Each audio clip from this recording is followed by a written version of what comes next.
Today we are going to see anatomical positions. बहुत confusion होता है, तो सबसे पहले हम देखने वाले इंटीरियर और पोस्टीरियर क्या होता है भाई।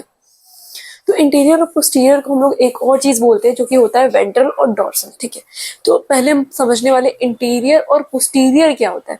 तो इंटीरियर जो होता है हमारा ये वाला जो आगे वाला पोर्शन होता है वो इंटीरियर कहलाता है, और जो ये पीछे का पोर्शन होता है ये कहलाता है पोस्टीरियर। अब इसको हम लोग वेंट्रल भी कहते हैं और पीछे वाले को हम लोग डॉर्सल भी कहते हैं। अब एक ऐसा ट्रिक जो आपको हमेशा याद रखना है, हम लोग जिस साइड से वेंट आउट करते हैं, अपने दोस्तों को अपनी कहानियां बताते हैं, किस साइड से करते हैं? इस साइड, मुंह से करते हैं ना। तो मुंह किस साइड में है? आगे वाले साइड में, इंटीरियर वाले साइड में। तो ये कौन सा साइड हो जाएगा? वेंट्रल। समझ आया ट्रिक आपको? जिस साइड से हम वेंट आउट करते हैं वो साइड हमारा वेंट्रल हो गया। तो ये ट्रिक आपको हमेशा याद रखना है। और जो पीछे का साइड होता है ऑटोमेटिकली दैट इज डॉर्सल। आपको ये तो टर्म याद रहेगा कि वेंट्रल का ऑपोजिट जो होता है वो डॉर्सल होता है। ठीक है, और इंटीरियर का जो ऑपोजिट होता है वो पोस्टीरियर होता है। तो ये वाला पार्ट हमारा इंटीरियर है, that is also called ventral, and पीछे वाला पार्ट जो होता है वो हमारा पोस्टीरियर होता है, that is also called dorsal. ठीक है, ये क्लियर है। अब हम करने वाले सेकेंड पोजिशन जो कि होता है सुपीरियर और इंफीरियर। तो सुपीरियर वो पार्ट होता है जो हमारे कॉर्डल, जो हमारा माइंड है, सर है, उसकी तरफ जितने भी पोजीशंस आ रहे होते हैं वो सुपीरियर होते हैं, और जो नीचे पैरों की तरफ पोजीशन जा रहे होते हैं वो क्या होते हैं? इंफीरियर होते हैं। ठीक है, तो हमारा माइंड क्या है? सुपीरियर है, हमें ये पता है।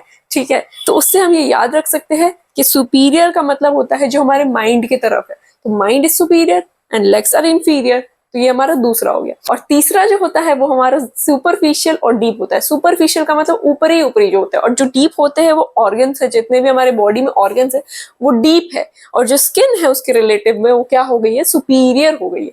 तो ये हमारे 3 एनाटॉमिकल पोजिशन है। उसके बाद जो चौथी पोजिशन होती है वो होती है मीडियल और लैटरल।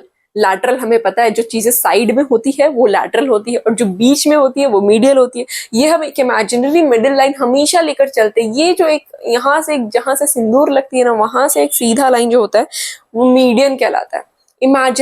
इमेजिन करना है आपको ये चीज। ठीक है, और ये हैंड्स है वो लैटरल है। तो हम जब भी कोई पोजीशन पढ़ेंगे, जैसे मान लीजिए हमने पढ़ा सुपीरियर और इंफीरियर पढ़ा, सुपीरियर जो सर की तरफ है और इंफीरियर जो पैर की तरफ है, तो जब हम हार्ट के पोजीशंस पढ़ेंगे ना, सुपीरियर वेना कवा, इंफीरियर वेना कवा, तो हमें समझ में आएगा, है ना। जैसे डीप पढ़ा और हमने सुपरफिशियल पढ़ा, तो ये हमें तब समझ में आएगा। उसके बाद एक और पोजीशन होती है जो कि होती है डिस्टल और प्रॉक्सिमल। तो डिस्टल और प्रॉक्सिमल हम जब भी वर्ड यूज करते हैं ना, वो हम अटैचमेंट के रिलेटिव में यूज करते हैं। जैसे ये हमारा अटैचमेंट है, तो इस अटैचमेंट के रिलेटिव में जो फिंगर्स है वो डिस्टल है, जो दूर वाली पार्ट है उसको डिस्टल बोलते हैं, और जो पास वाला पार्ट है उसको प्रॉक्सिमल बोलते हैं। तो ये डिस्टल हो गया। ठीक है, तो हम इसको ऐसे भी याद रख सकते हैं कि जो दूर होता है, डी से दूर और डी से डिस्टल, तो दूर वाला पार्ट क्या हो जाएगा हमारे पास? डिस्टल, और पास वाला पी से पास, पी से प्रॉक्सिमल। तो ये आपको हमेशा याद रखना है। तो ऐसे ही हमारा थाई वाला पोजीशन हो जाएगा। तो ये जो थाई है वो हमारे पास हो जाएगा प्रॉक्सिमल, और जो टोज है वो हमारे हो जाएंगे डिस्टल। तो ये आपको हमेशा याद रखना है। That's all for this video. Thank you.